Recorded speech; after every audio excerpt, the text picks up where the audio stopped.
Hi, friends. Thanks for joining Toadstool and Fairy Dust for a very special reading today. Hey, have you ever heard the sky thunder and roar with lightning? Well, a little boy is confused and he decides to find out what's making that noise. Stay tuned to When the Sky Roars, written and illustrated by Katie Weaver, and find out what the little boy discovers. What's that rumble I hear on this bright summer day? And just why is the sky turning cloudy and gray? I think back to the times that this has happened before, when the sky opens up and I hear a loud roar. As the roaring gets louder, I scramble inside and I race straight to my room. It's the best place to hide. So I dive into bed and pull the covers up high, and I shut my eyes tight as I quietly cry. But the longer I lie here, the sadder I feel, 'cause these storms are so loud and the roaring is real. I remember that time while with Grandpa at the park, large gray clouds moved in fast and the sky became dark. I had been on the slide, but was too scared to stay, so we hid underneath till the storm went away. And then once at the field, I just hit a home run when the sky loudly roared, but the game wasn't done. We were safely ahead, but the storm was a threat, and I shivered and shook as I started to sweat. So I crisscrossed my arms, and I stomp on the floor.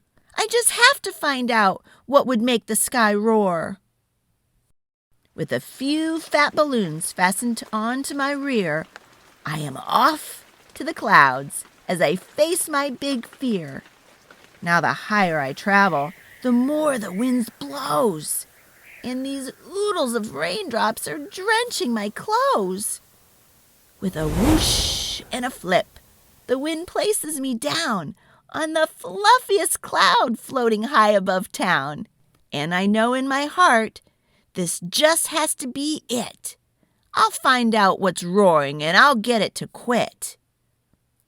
Oh my goodness, what's that in the wide open blue?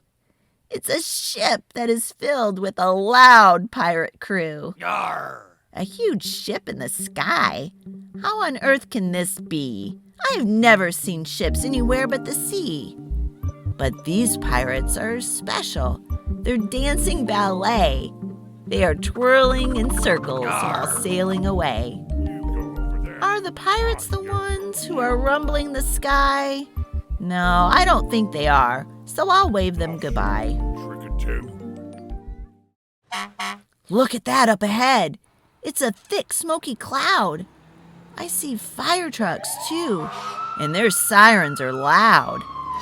They are hooking up hoses to put out each flame. They are noisy, and yet I don't think they're to blame. I am looking for something that makes a loud roar, so I must keep on searching these clouds a bit more. As I roam on and on, I see nothing but skies. Oh, but wait! Now I see a humongous surprise. It's a dinosaur mom, who is clearly annoyed. She's discovered her pie was completely destroyed. She is calling her kids, hoping they will confess. Look at this. They've returned, and they're both such a mess. The kid dinos are slimy and covered in goo. Now the pie crime is solved. Clearly Mom always knew. Yes, their mom is prepared. This has happened before. So she spoons in some berries and whips up some more. With each forkful of pie that the dino kids eat, "This is great!" they roar loudly while stomping their feet. Now the dinos are kind and they share some with me. Oh, this pie tastes delightful. I surely agree. So I say my farewells. It's the end of the day. With the last slice of pie, I now head on my way. From now on, every time I begin to hear thunder, I won't be afraid, and I won't even wonder. 'Cause when the sky roars, I will now know just why. There are dinos enjoying their mom's scrumptious pie. The end. Hey, check out this page where you can make your own 4-berry crumb pie, just like Dino Mom. And always, if you like this video, be sure to thumbs up and subscribe. It's free.